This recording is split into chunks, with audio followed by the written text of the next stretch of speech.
En assurance, cela s'est passé dans les installations de la Fédération des entreprises du Congo, ici même à Kinshasa. Une matinée de sensibilisation initiée par l'ARCA portant sur les difficultés liées à la mise en œuvre de la réforme sur les contrôles des assurances à l'importation en RDC.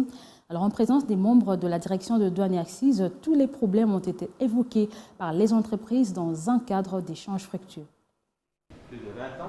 Face à la presse, c'est un dialogue franc entre la FEC et l'autorité de régulation de contrôle des assurances et la direction générale de douane et accises. Au cours de cette matinée de sensibilisation dans les installations du patronat des entreprises du Congo, toutes les questions relatives aux difficultés liées à la mise en œuvre de contrôle de l'assurance à faculté à l'importation ont été débattues. Nous avons estimé important de venir à la FEC pour essayer de sensibiliser les différents comités professionnels des transporteurs pour que eux, à leur tour, puissent sensibiliser leurs clients, donc les importateurs, sur la nécessité, l'obligation de souscrire une police d'assurance faculté à l'importation auprès d'une des sociétés d'assurance agréées par l'ARCA sous peine des sanctions prévues par la réglementation locale. Depuis un certain temps, nous avons recueilli quelques difficultés dans le contrôle des assurances faculté à l'importation qui nous ont été communiquées.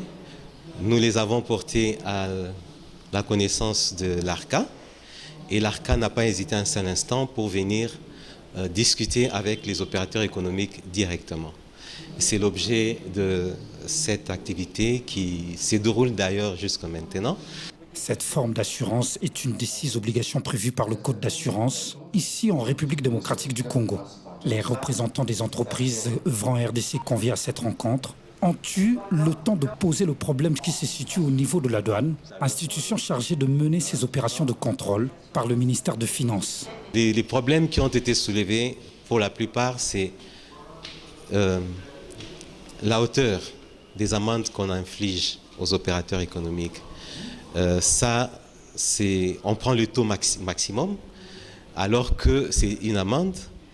Et il y a d'autres frais que l'on paye, notamment dans le cadre de SNECA. Nous ne voyons pas l'importance.